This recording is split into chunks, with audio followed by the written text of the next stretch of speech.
The silence out here was a different kind of quiet from the one I'd known in the city. It wasn't an absence of sound, it was a presence.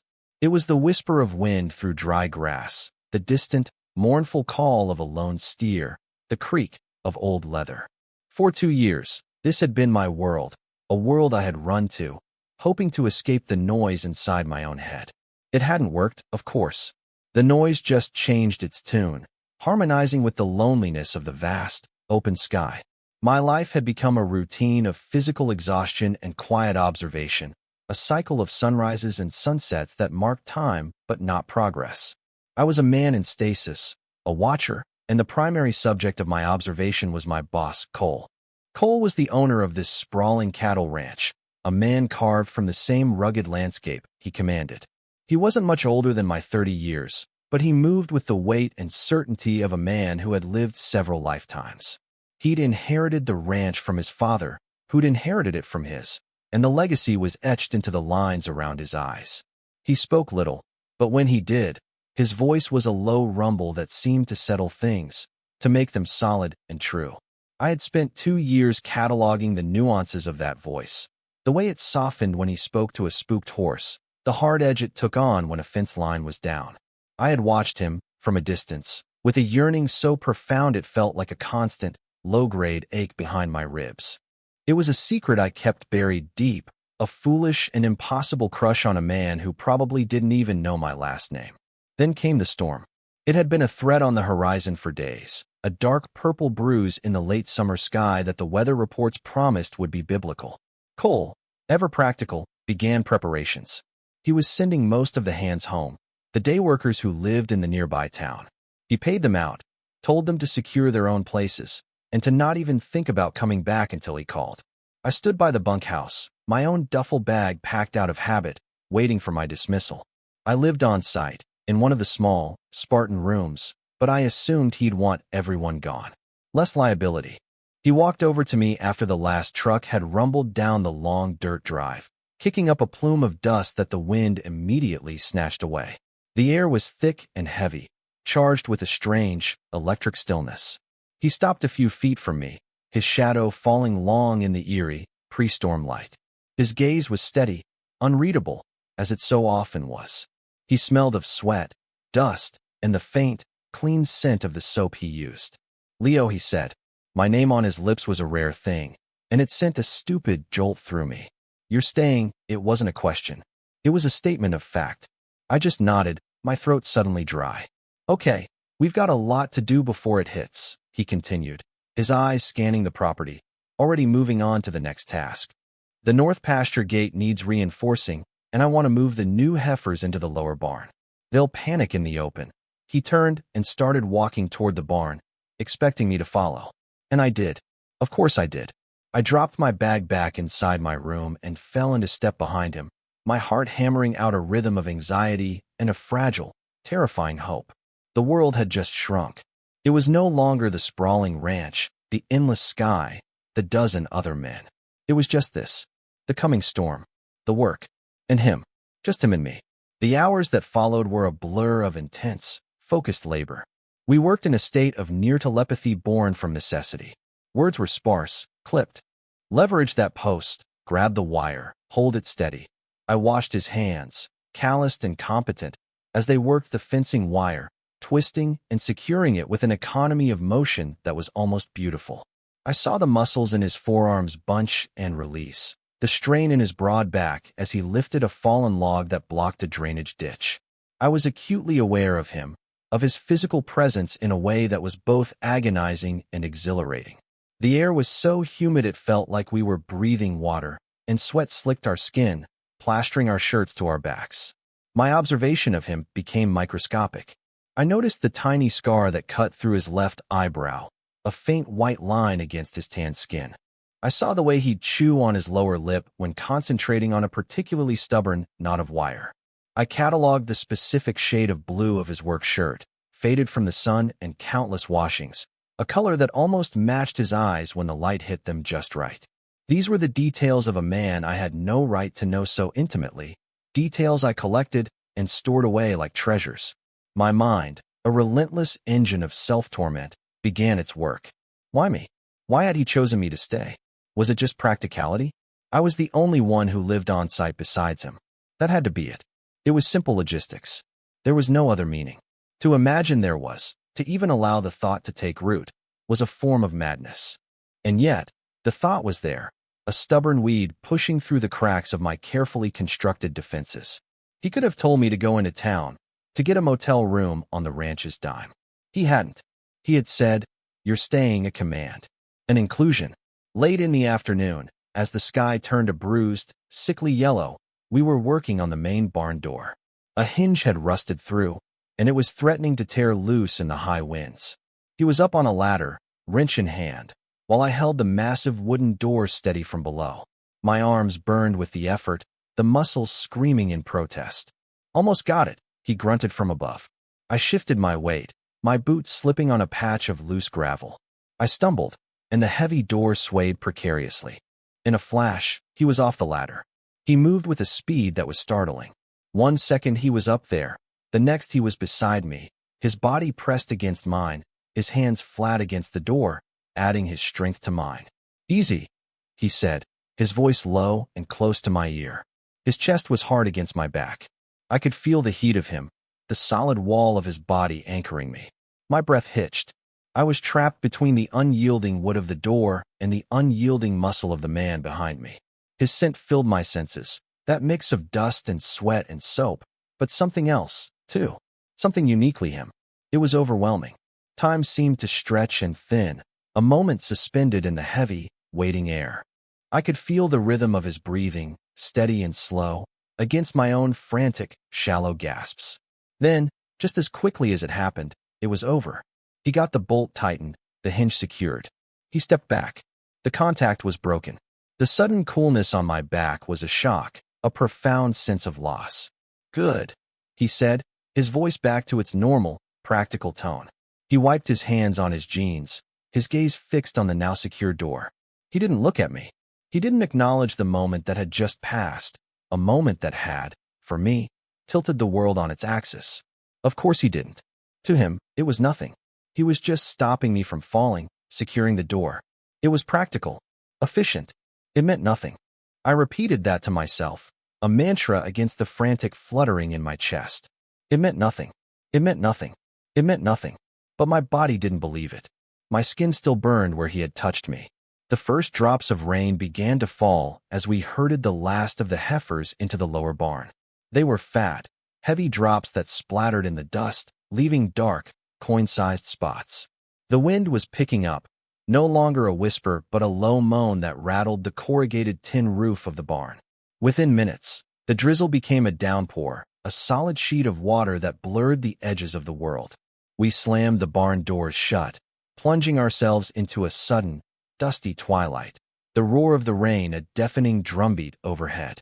We stood there for a moment, catching our breath, the smell of hay and damp earth and animals filling the air. "That's it," Cole said, his voice raised slightly to be heard over the storm. "Nothing more we can do out here. Let's get to the house." We ran through the deluge, heads down, the rain cold and stinging against our skin. By the time we reached the wraparound porch of the main ranch house, we were soaked to the bone.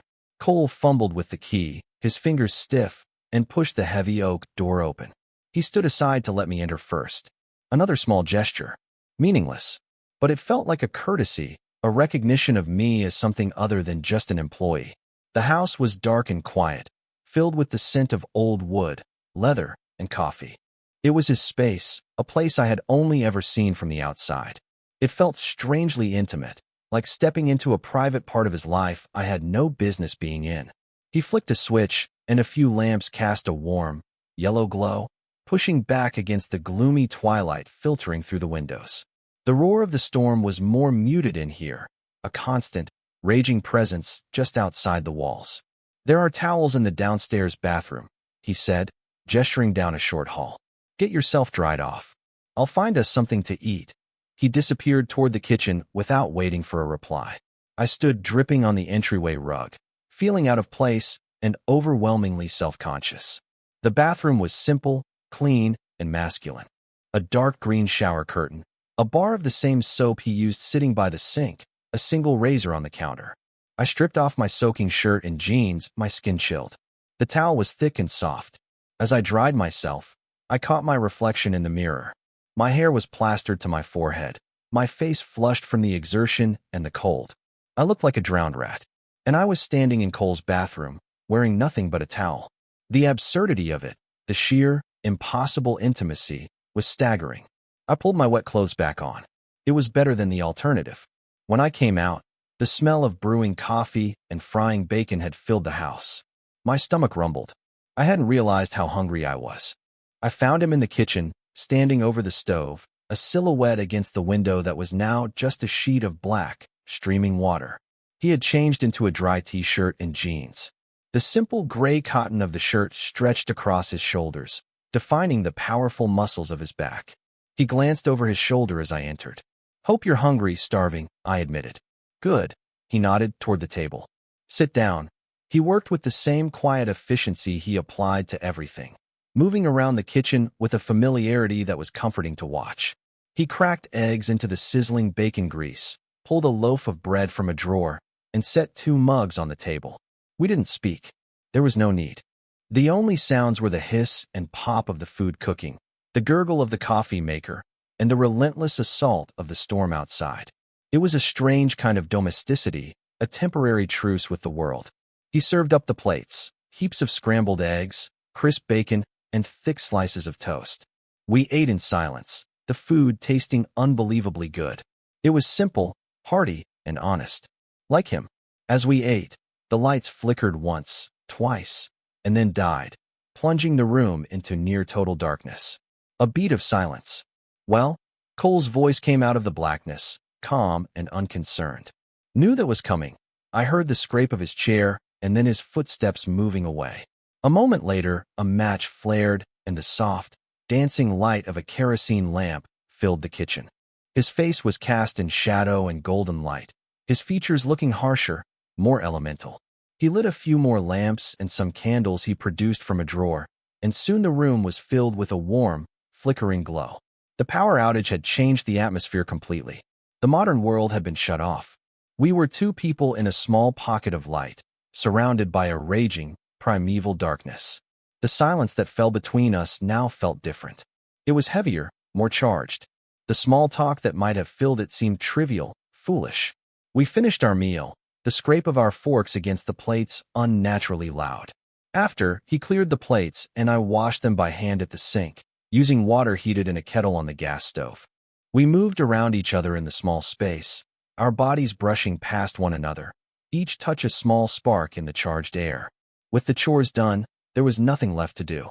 The storm was still howling, showing no signs of letting up. We migrated to the living room.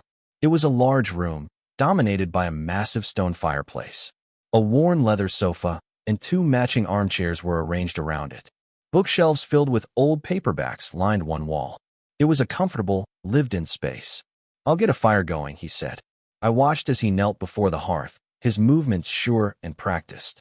He laid the kindling, stacked the logs, and soon had a crackling fire casting dancing shadows across the room. He sat back on his heels for a moment, staring into the flames, his profile sharp and thoughtful in the firelight. In that moment, he seemed less like my boss and more like a man I didn't know at all, a man with a whole history contained within the walls of this house. He finally looked over at me, where I was hovering awkwardly by the doorway. "You can sit down, Leo." There was a hint of amusement in his voice. I felt my face flush and quickly sat in one of the armchairs, as far from him as I could manage. He took the other chair, leaving the sofa empty between us. He leaned back, stretching his long legs out toward the fire, and sighed, a sound of deep, weary satisfaction. "Thanks for your help today," he said, his eyes on the fire. "Couldn't have done it all myself. It's my job," I said, my voice coming out a little too quiet. He was silent for a long moment. The only sounds were the crackle of the fire and the howl of the wind.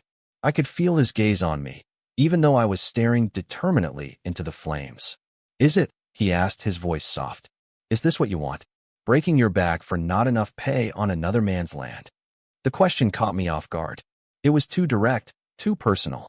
It wasn't a question a boss asks an employee. It was something else. I didn't know how to answer. What could I say? That I came here to hide? that I was just biding my time. Though for what? I had no idea. That the only thing keeping me here was the pathetic, secret hope of being near him? I shrugged, a weak, non-committal gesture. It's honest work. He made a low sound in his throat, not quite a laugh. It is that, he fell silent again, and I thought the brief, terrifying foray into personal territory was over. But then he spoke again, his voice still quiet and introspective. My granddad built this house, he said, his gaze drifting around the room. Built it with his own hands. Cut the timber himself from the woods out back. He used to say the land doesn't belong to you. You belong to it. For a little while, anyway, he was sharing something. A piece of himself. It was a small thing, a bit of family history, but from a man as private as Cole, it felt like a seismic offering. It was a moment of vulnerability, a crack in the stoic facade. He was letting me in, just a little. And it made my heart ache with a feeling so sharp and intense, it was almost painful. I wanted to know more. I wanted to know everything. I wanted to ask him about his grandfather, about his own dreams, if he ever felt as lonely as I did in this vast, empty landscape. But I couldn't. The words were trapped in my throat, held back by years of practiced silence and fear. So I just nodded and said, he built a good house. It's holding up to this storm. Cole looked at me then, a long, searching look across the flickering space between us. His blue eyes seemed to hold the firelight within them. He gave a small, slow nod, as if I had said something more profound than I intended. Yeah, he said, his voice a low rumble. He did, and we sat there, in the warm, firelit room, two men surrounded by a storm, the silence between us no longer empty, but filled with the weight of things unsaid. The air grew thick with it, a tension that was almost a physical presence in the room. I was intensely aware of my own breathing, of the beat of my own heart. I am here, in his house. The power is out. The world outside has ceased to exist. It is just us. My heart picks up its pace. This is dangerous territory. Every second that ticks by, my carefully constructed walls are crumbling, eroded by his proximity, by the unexpected softness in his voice, by the shared intimacy of this strange, suspended night. I feel a desperate urge to bolt, to run back to my cold, empty room in the bunkhouse, back to the safety of distance. But I am also rooted to the spot, held captive by a hope so fierce it terrifies me. Suddenly, a deafening crack, like a rifle shot, echoed from just outside the house, followed by a tremendous crash that shook the very foundations. The windows rattled in their frames. I jumped, my heart leaping into my throat. Cole was on his feet in an instant, his body tense, all languor gone, replaced by a sharp, predatory alertness. What was that? I asked, my voice thin. Tree branch, he said, already moving toward the front window, peering out into the maelstrom. A big one. Sounds like it came down near the west fence line. The gate, he didn't finish. He turned back, his face grim in the flickering light. It probably took the gate with it. If the cattle get spooked and find that opening, the implication hung in the air. A downed fence and a spooked herd in a storm like this was a recipe for disaster. Lost animals, injuries, chaos. I need to check it, he said, his voice firm, decisive. He was already pulling on his still damp boots. Out there, I said, incredulous. In this? No choice. He grabbed a heavy rain slicker from a peg by the door and a powerful, heavy-duty flashlight. I need your help. The wind will be too strong for one person to handle the gate. If it's damaged, my mind screamed no. It was insane. It was dangerous. But my mouth said, okay. He tossed me another slicker. It was huge on me, smelling of him, of leather and rain. We plunged back out into the storm. The force of the wind was stunning. It stole the breath from my lungs and tried to tear the slicker from my body. The rain was horizontal, a blast of icy needles against my face. The world was a chaotic nightmare of sound and fury. The flashlight beam cut a shaky, narrow path through the roaring darkness. We found it easily enough. A massive oak limb, thick as a man's waist, had snapped and fallen directly across the fence, crushing a 10-foot section and splintering the heavy wooden gate. It was hanging from a single, mangled hinge, swinging wildly in the wind. Damn it, Cole yelled over the wind. He played the light over the damage. The whole section needs to be replaced. For now, we have to get this gate secured. If it rips off that last hinge, we'll never find it, The gate was a solid wall of wood, and the wind was catching it like a sail, slamming it back and forth with terrifying force. "I'm going to try and wedge it shut," he shouted. "I need you to hold it. Use your whole body. Don't let it swing back." He handed me the flashlight, and I aimed it at the gate. He moved in, grabbing the edge of the splintered wood, his muscles straining as he fought against the power of the wind, trying to push the gate back toward the post. "Now, Leo, hold it."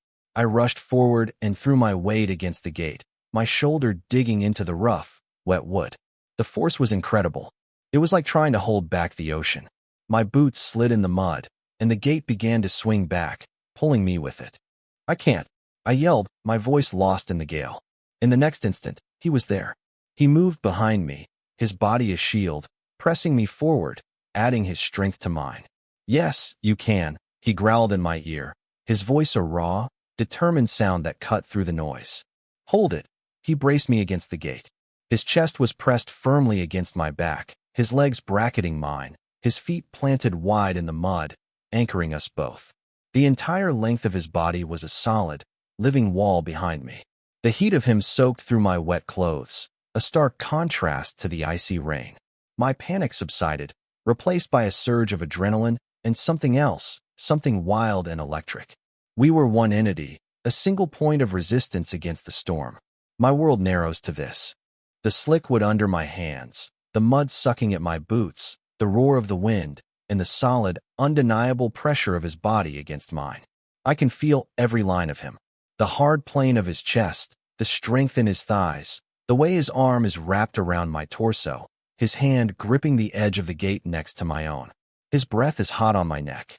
I am pinned, braced, held, and in the midst of the storm's chaos, I have never felt more grounded. He shifts, trying to get a better angle to lash the gate to the post with a length of rope he'd brought. To do it, he has to press me harder into the wood. His hips are flush against mine. A jolt, sharp and fierce, shoots through me. My mind goes completely blank. All thought is obliterated, replaced by pure sensation. He gets the rope secured, pulling it brutally tight. The gate groans, but holds. For a moment, we stay there, pressed together, our breathing harsh and ragged, the storm still raging around us. He doesn't move away. He just stays there, holding me, holding us, against the gate. Then, slowly, deliberately, his hand leaves the gate. I feel it slide to the front of my slicker. My heart stops. I can't breathe. His fingers, surprisingly nimble despite the cold, find the zipper and pull it down. He pushes the slicker open. Then his hand is on my chest, on my soaked shirt. His palm is a brand, a searing heat against my cold, wet skin. What is happening? My mind is a frantic mess of confusion and disbelief. This can't be real. It's the storm, the adrenaline, a mistake. His fingers move from the center of my chest, slowly, with an unnerving purpose, toward the buttons of my shirt. One by one, he undoes them. The first one, my breath catches in a painful knot. The second, a tremor runs through my entire body. The third, the cold air hits my skin, but I barely feel it. All I can feel is the heat of his hand, the deliberate, unhurried pressure of his fingertips as he works the last button free. He pulls the sides of my shirt open. He doesn't do anything else. He just leaves his hand resting there, flat against my sternum, his thumb stroking softly, almost absently, over my collarbone. His body is still pressed against my back, a solid, unwavering presence. The wind howls, the rain lashes down, and in the middle of it all is this moment of shocking, impossible stillness. This act of quiet, deliberate intimacy. He leans his head down, his mouth close to my ear. His voice is a rough whisper, barely audible over the storm, but I hear every word as if he shouted it. "Leo," he breathes. Just my name. But the way he says it is a question, a confession, and a prayer all at once. I should pull away. I should say something. Stop this. Demand to know what he's doing. It's the sane, rational thing to do. But I am beyond rationality. I have been starving for 2 years, and he is offering me a feast. I can't move. I can't speak. All I can do is stand there, braced against the gate, my shirt open to the storm, and tremble under his touch. My own inaction is my answer. It's a surrender. A quiet, terrified, exhilarating yes. He seems to understand. The hand on my chest tightens its grip slightly, a possessive, reassuring pressure. He turns my head with his other hand, his fingers tangled in my wet hair, his touch surprisingly gentle. The flashlight I was holding has long since fallen into the mud, and the only light is the diffuse, ghostly glow from the distant house. But it's enough. I can see his face, his eyes, dark and intense, searching mine. The storm rages. The wind tears at us. But in the small space between our faces, the air is still. He is looking at me as if he is seeing me for the very first time, and I am looking back, my soul stripped bare. All the years of hiding, of longing, of quiet desperation are laid out for him to see. There is no pretense left. He leans in. The kiss is not what I would have imagined. There is none of the tentative exploration I might have fantasized about. It is firm and deep and certain. It is a kiss that tastes of rain and desperation and something that feels achingly like relief. It is not rushed. It is a slow, thorough claiming, a silencing of all the questions, all the fears. His lips are cold from the rain but firm, and they move against mine with a hunger that mirrors my own. My hands, of their own accord, come up to grip his arms, holding on as if he is the only solid thing in a world that has just been torn apart and remade. He pulls back just enough for us to breathe, our foreheads resting against each other. His eyes are closed. I start to say, but I don't know what words could possibly follow. Shoo, he murmurs, his thumb stroking my cheek. Not here. Let's go inside. He takes my hand, his fingers lacing through mine, a simple, profound gesture that seals the moment, that makes it real. The connection is electric. He pulls me away from the gate, which now holds steady against the wind, a silent witness. He finds the flashlight in the mud, and we walk back to the house, hand in hand, through the raging heart of the storm. The world outside hasn't changed, but for me, everything has. Back inside the warm, firelit house, the transition is jarring. We strip off the heavy, dripping slickers by the door, leaving them in a puddle on the floor. We are both soaked through again, shivering, but I don't feel the cold. I am buzzing with a nervous energy that is almost painful. We stand in the entryway, water dripping from our hair and clothes, the silence of the house pressing in on us. The moment of truth. Was it real? Was it a strange, storm-induced madness that will now evaporate in the sane light of the fire? I can't bring myself to look at him. I stare at my own feet, at the muddy water pooling around my boots. The fear of rejection, a cold and familiar companion, creeps back in. He's going to laugh. He's going to say he got carried away, that it was a mistake. He reaches out and puts 2 fingers under my chin, gently tilting my head up until I am forced to meet his eyes. His expression is serious, his gaze unwavering. There is no regret there. Only a quiet intensity that makes my breath catch. Go get changed, he says, his voice soft, a low command. Dry clothes. Then come back. I nod, unable to speak, and retreat to the bathroom. This time, I use the shower. The hot water is a shock, sluicing away the cold and the mud, but it can't touch the vibrating tension under my skin. I move on autopilot, my mind a whirlwind. I dry off, wrap the towel around my waist, and stare at my wet clothes in a heap on the floor.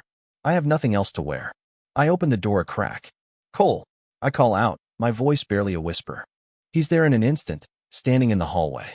He has also changed, now wearing a pair of soft-looking gray sweatpants and nothing else. His chest is broad and dusted with dark hair that arrows down toward his waistband. The firelight flickers over his skin, highlighting the hard muscles of his arms and abdomen. He is beautiful. The sight of him is so overwhelming that I almost close the door again. He doesn't seem to notice my awe. Your clothes are soaked, he states, a simple observation. He turns and disappears for a moment, then returns with a folded t-shirt and a pair of sweatpants identical to his own. He hands them to me. These should fit. More or less. I take them, my fingers brushing his. Thanks. I close the door and lean against it, my heart pounding. I pull on his clothes. They are too big, soft from wear, and they smell of him, a clean, warm scent that is intoxicating. I feel like I am wrapped in his skin. It's an intimacy that is almost too much to bear.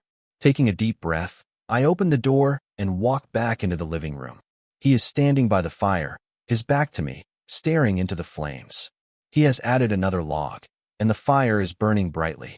He must have heard me enter, but he doesn't turn around immediately. He just stands there, a tall, powerful silhouette against the dancing light. The silence stretches, thick with unspoken words. My anxiety returns with a vengeance. Then, he speaks, his voice low and gravelly. For a long time, he says to the fire. I've been watching you. The words hit me like a physical blow. He's been watching me. The watcher has been watched. I saw how you were with the horses, he continues, still not looking at me. Quiet. Gentle. You don't force them. You wait. You let them come to you, he pauses. I saw how you kept to yourself. How you never talked about where you came from. How you looked at the sunset sometimes, like you were seeing something no one else could. He finally turns to face me. His expression is open, vulnerable in a way I have never seen. I told myself it was nothing. I'm your boss. You're my hand. There are lines you don't cross. I kept telling myself that. Every day, he takes a step toward me. But tonight, out there in that wind, holding you, I couldn't lie to myself anymore. He stops in front of me, so close I can feel the heat radiating from his body. He reaches out, his hand hovering for a second before gently touching my face, his thumb tracing the line of my jaw. His touch is hesitant, questioning. This is real, Leo, he says, his voice thick with emotion. Tell me this is real. All the words I've held inside me for 2 years, all the secret hopes and lonely nights, well up inside me. It's real. I whisper, my voice breaking. Cole, since I first got here, I can't finish. I don't need to. He sees it in my eyes. A slow smile spreads across his face, a genuine, breathtaking smile that transforms his entire expression. It reaches his eyes, crinkling the corners, and for the first time, he looks boyish, unguarded. Yeah, he breathes. Me too. And then he kisses me again. This time, it's different. It's unhurried, tender. It's a kiss of mutual discovery, of profound, soul-deep relief. It's the end of a long, lonely wait.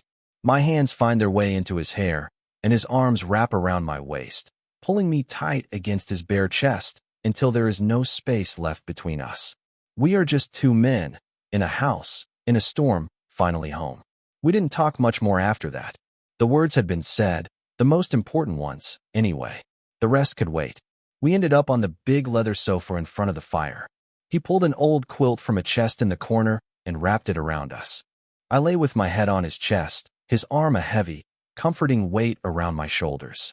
I could feel the steady, slow beat of his heart beneath my ear, a rhythm that was more calming than any music. His fingers played idly with my hair. The storm still raged outside, but in our small cocoon of warmth and light, it was just a distant rumor.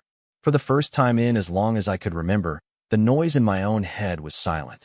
There was only the crackle of the fire, the sound of his breathing, and the steady, reassuring thrum of his heart. I fell asleep like that, safe and warm, feeling more at peace than I had ever thought possible. The world was born anew in silence. I woke slowly, reluctantly, to a profound quiet. The storm had passed.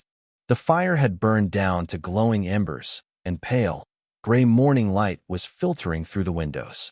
I was still on the sofa, still wrapped in the quilt. But I was alone. A cold spear of panic lanced through me. He was gone. I sat up, my heart pounding. The house was still and silent. The air was cool. I looked around the room, my eyes wide with a familiar, sickening dread. It was a dream, a storm-fueled hallucination. He woke up, realized what he'd done, and couldn't face me. He was in his room, or outside, regretting everything. The shame was so intense I felt physically ill. I scrambled off the sofa, Cole's borrowed sweatpants feeling ridiculous and foreign on me now. I had to get out, back to my own room, back to my own life. I would pack my bag and be gone before he even had to have the awkward conversation. I could just disappear. It was what I was good at. I had just reached the entryway when the smell of coffee hit me. It was fresh, strong. I stopped, my hand on the doorknob. And then I heard it. A soft clink of ceramic on wood. The sound came from the kitchen. My feet moved before my brain could protest. I walked slowly, cautiously, toward the kitchen, my heart in my throat. I peered around the doorframe. Cole was there, his back to me, standing at the counter. He was pouring coffee into 2 mugs. The power was still out, so he must have heated the water on the stove. The morning light from the window illuminated the strong column of his neck, the broad expanse of his shoulders. He was shirtless again, wearing just the sweatpants. He didn't seem to have heard me. He just finished pouring the coffee and stood there for a moment, his head bowed slightly, as if in thought. The silence was agonizing. Every second that passed confirmed my worst fears. He was building up the courage to let me down easy. I should leave. I really should just turn and walk away. But I was frozen, a prisoner to the outcome of this moment. He finally turned, holding a mug in each hand. He saw me standing there, and his body went still. He looked at me, his expression unreadable in the dim morning light. The silence stretched for an eternity. My stomach twisted into a painful knot. This is it. He walked toward me, his movements slow and deliberate. He didn't smile. He just held my gaze. He stopped right in front of me, so close our bodies were almost touching. He looked down at the mugs in his hands, then back up at me. He extended one of the mugs toward me. I didn't take it. I couldn't. My hands were trembling too much. He seemed to notice. A flicker of something, understanding maybe, crossed his face. He leaned to the side and carefully placed both mugs on a small end table. Then he straightened up and faced me again. He didn't say a word. He just reached out and took my hand. His hand was large and warm, and it enveloped mine completely. He laced his fingers through mine, his grip firm and steady. He lifted our joined hands and looked down at them. Then he looked back up at me, his blue eyes clear and direct. "That wasn't the storm, Leo," he said, his voice quiet but solid, a rock in the echoing silence of the morning. "That was me." Relief washed over me so powerfully my knees felt weak. It wasn't a dream. He wasn't regretting it. The quiet strength in his voice, the simple, possessive grip of his hand, the unwavering honesty in his eyes. It was all the reassurance I needed. The fear receded, replaced by a fragile, tentative joy. I squeezed his hand, my first real response. A small smile touched his lips. "Good," he said. "Your coffee's getting cold." The return of the other hands was as jarring as I'd feared. They started trickling back in the late afternoon, their trucks sloshing through the mud, their voices loud and boisterous as they surveyed the storm's aftermath. The bubble of quiet intimacy that Cole and I had built was instantly shattered. We were no longer just two men in a house. We were the boss and the ranch hand again. We spent the day working, clearing the fallen branch, assessing damage. We moved in our old orbits, separated by the invisible but rigid hierarchy of the ranch. But everything was different. I was hyper-aware of him, and I could feel his awareness of me. When he gave me an order, his voice was professional, but his eyes would linger on mine for a fraction of a second too long. When our hands brushed as we passed a tool, the contact was no longer an imagined spark, but a confirmed current. It was a secret language spoken in glances and proximity, a silent conversation happening right under the noses of the other men. It was torture. The fear was back, but it was a different kind of fear now. It wasn't the fear of rejection, but the fear of exposure. I saw the way the other hands looked at me sometimes, then at Cole. A flicker of curiosity, maybe suspicion, or was I just projecting my own paranoia onto them? They were a rough, casually cruel bunch in some ways. Jokes about queers were a staple of bunkhouse chatter. The thought of being the subject of that talk, of seeing disgust or pity in their eyes, made my stomach clench. Worse, I worried about Cole. This was his life, his legacy. A scandal could damage his reputation in this small, conservative community.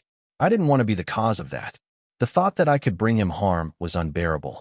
That evening, at dinner in the communal mess hall, the awkwardness was a palpable thing. I sat at the far end of the table with the other hands, trying to act normal, trying to laugh at their stupid jokes. Cole sat at the head of the table, as he always did, a silent, authoritative figure. I avoided his gaze, focusing on pushing my food around my plate. The distance between us felt like a physical chasm. Had I imagined the whole thing? Was he already pulling away, putting the walls back up now that the world had returned? After dinner, I escaped to the barn. It was my sanctuary, the one place I felt truly at peace. The smell of hay and horses was calming. I was currying one of the mares, my movements rhythmic and soothing, when I heard footsteps behind me. I didn't have to turn around. I knew it was him. I could feel his presence. He didn't say anything for a long time. He just stood there in the barn doorway, a dark shape against the deepening twilight. The mare I was grooming shifted her weight and nickered softly. I kept my back to him, my hand continuing its circular motion on the horse's flank. "She's calm now," I said, my voice sounding strained to my own ears. The storm really spooked her. You're good with them, he said. His voice was quiet. I stopped grooming, resting my forehead against the mare's warm neck. I was so tired of the fear, of the uncertainty. Cole, what are we doing? I asked, the words tumbling out before I could stop them. We can't around them. I can't. I heard him walk closer. He stopped just behind me. I could feel the heat of his body, just like in the storm. I wanted to lean back into him, to let him hold me, but I was frozen with anxiety. I don't want to hide, he said, his voice a low rumble right behind my ear. Not from them. Not from anyone, he paused. But most of all, I don't want to hide from you. He put his hands on my shoulders, his grip firm and grounding. He didn't turn me around. He just stood there, his hands a solid weight on my body, a silent statement of intent. This is new for me, too, Leo, he admitted, his voice rough with an emotion I couldn't name. I don't know how to do this, but I know I want to. With you, he took a step back, and the loss of his touch was immediate and sharp. I turned around to face him. He was holding something in his hand. He held it out to me. It was a single, old-fashioned brass key. This is for the front door of the house, he said, his eyes locked on mine. It's not my place to tell you what to do, but I want you to know the door is always unlocked for you.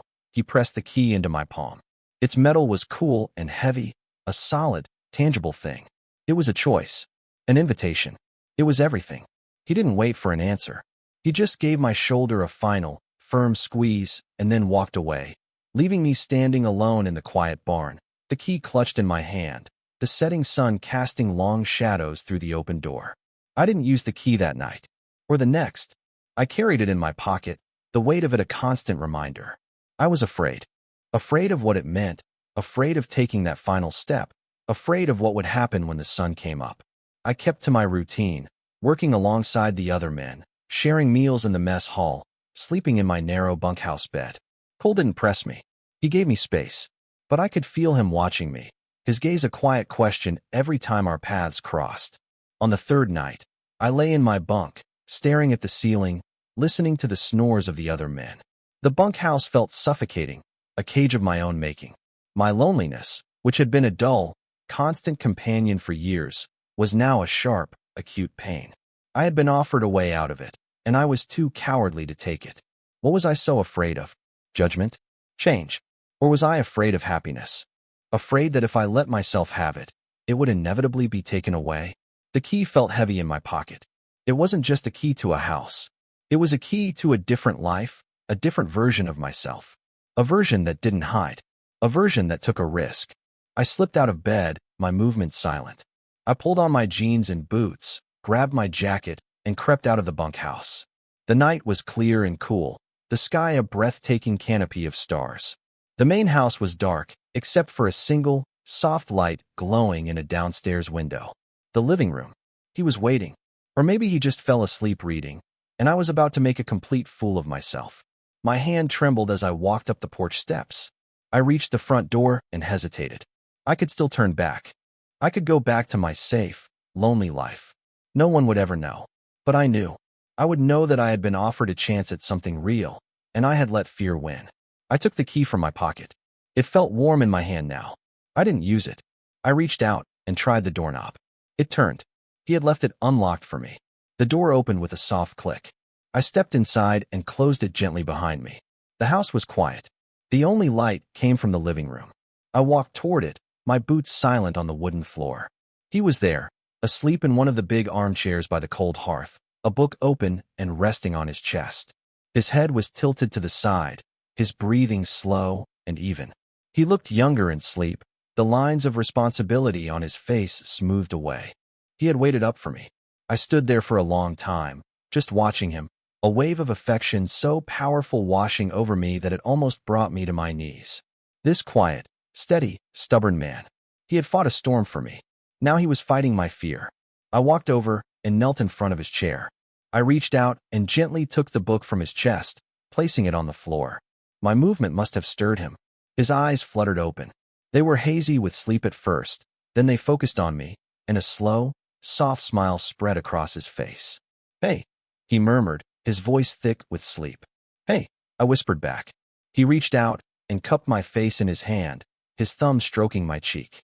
"I was hoping you'd come. You left the door unlocked," I said. I'll always leave it unlocked for you," he said, his voice firm with promise. And that was it. The last of my fear melted away, replaced by a quiet, profound certainty. I leaned into his touch, closing my eyes. I was no longer a watcher, an outsider. I was here. I was home. We didn't sleep on the sofa that night. He led me upstairs, his hand warm in mine, up a creaking staircase to his room. It was a simple room, dominated by a large wooden bed, the sheets already turned down. It was the room his grandfather had probably been born in, and his father before him. The weight of that legacy, which had once seemed so intimidating, now felt like a warm, welcoming embrace. This wasn't just about two men. It was about belonging, to a place and to a person.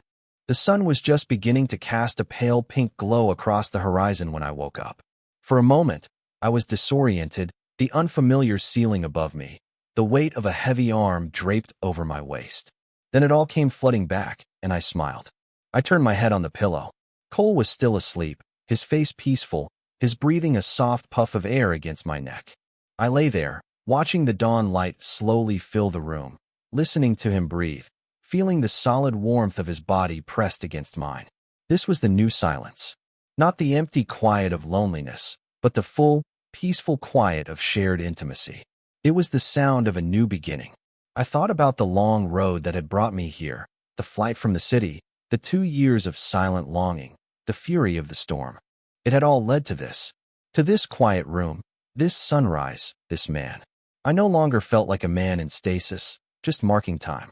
Time was moving forward now, and I was moving with it, hand in hand with him. I closed my eyes, a feeling of deep, settled peace washing over me. The noise in my head was gone. There was only this, only us, and it was more than enough. It was everything.